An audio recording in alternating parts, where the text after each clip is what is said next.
नमस्कार दोस्तों, मैं अभिनव श्रीवास्तव स्वागत करता हूं आपका सिविल एग्जामिनेशन पॉइंट की शानदार सीरीज हिस्टोरिकल टर्म्स में, जहां पर हम रोज कुछ नए शब्द सीखते हैं जिनसे कि हमारी इतिहास विषय के प्रति रुचि व समझ दिन प्रतिदिन विकसित हो रही है। तो आइए शुरुआत करते हैं आज के शब्द की। आज का हमारा जो शब्द है वह है अभिलेख।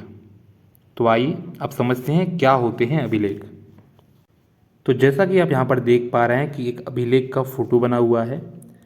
यह जो अभिलेख है लगभग 2250 यानी कि लगभग 250 BC के आसपास का है। ठीक है, क्योंकि यहाँ पर जो ये बुक है NCERT है, जो कि 2000 AD को अपनी टाइमलाइन मान के चल रही है। ठीक है, तो यहाँ पर ये जो है 250 BC का एक अभिलेख है, जिसको एक एग्जाम्पल के रूप में इन्होंने दिखाया है। तो अब अभिलेख होता क्या है? तो अभिलेख यहाँ पर एक साधारण सी भाषा लिखी हुई है कि ऐसे लेख पत्थर अथवा धातु जैसी अपेक्षाकृत कठोर सतहों पर उत्कीर्ण किए गए मिलते हैं। ठीक है, अभिलेख हम उन चीज़ों को कहते हैं, अभिलेख की तरह से रिकॉर्ड्स होते हैं।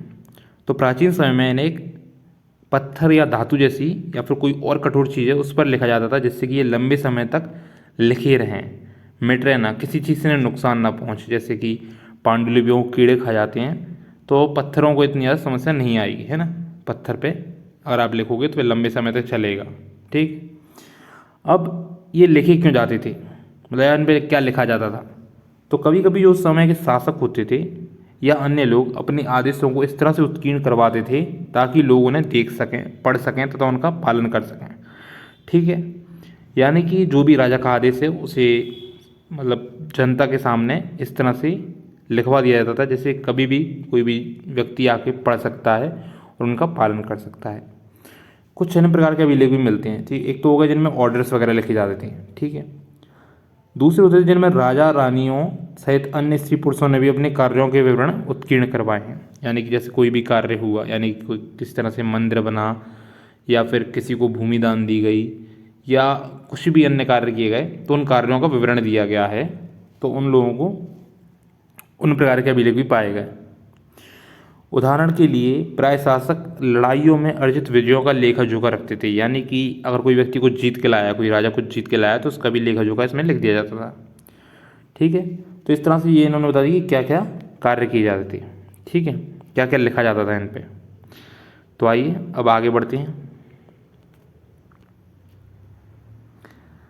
अब यहाँ पर जो आपको साइड में लिखा दिख रहा होगा, लगभग 2250 वर्ष पुराना यह अभिलेख वर्तमान अफगानिस्तान के कंधार से प्राप्त हुआ है। ठीक है, यानी कि ये जो अभिलेख की फ़ोटो दिख रही है, ठीक है, यह जो है अफगानिस्तान देश से प्राप्त हुआ है, जो कि अशोक नामक शासक के आदेश पर उत्कीर्ण करवाया गया था।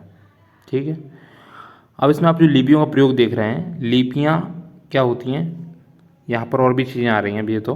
ठीक है, तो कुल मिला के ये यहाँ पे जो है ये 2 लिपियाँ लिखी गई हैं, अरामयिक और ब्राह्मी लिपि। तो उनसे इसको डिकोड किया जा सकता है। तो ये तो हो गई आउट ऑफ द हमारी कॉन्टेक्स्ट बात। ठीक है, इसको भी छोड़ते हैं अपन। अब यहाँ पर आइए आप, यहाँ पर एक क्वेश्चन है आपके लिए जो आपको आपकी सोच को विकसित करेगा। क्या तुम बता सकती हो या बता सकते हो कि कठोर सतह पर लेख लिखवाने के क्या लाभ थे? ऐसा करवाने में क्या क्या कठिनाइयाँ आती होंगी? ठीक है, तो ये आपके लिए क्वेश्चन है जिसे आप कमेंट में बताएंगे। इससे आपकी थिंकिंग एबिलिटी डेवलप होगी। पहली बात आपको ये बतानी है कि कठोर सतह से लिखवाने के क्या लाभ थे, क्यों लोग कठोर सतह पर लिखवाए जाते थे। नॉर्मल पांडुलिपियों पे भी लिखवा सकते थे ना, इस पे ही क्यों लिखवाया उन्होंने, उसके क्या लाभ थे और ऐसा करवाने में उन्हें क्या क्या कठिनाइयाँ आती थी। तो ठीक है, आशा करता हूँ आपको वीडियो पसंद आया हो, आपको अभिलेख समझ में आ गया हो, अभिलेख के उद्देश्य समझ में आ गए हो। अभिलेख, और यहाँ पर मैं एक दो बात उत्तर बता देता हूँ कि आप कई अभिलेखों के नाम सुनते होंगे, शिलालेख, स्तंभलेख, ताम्रलेख, मूर्तिलेख।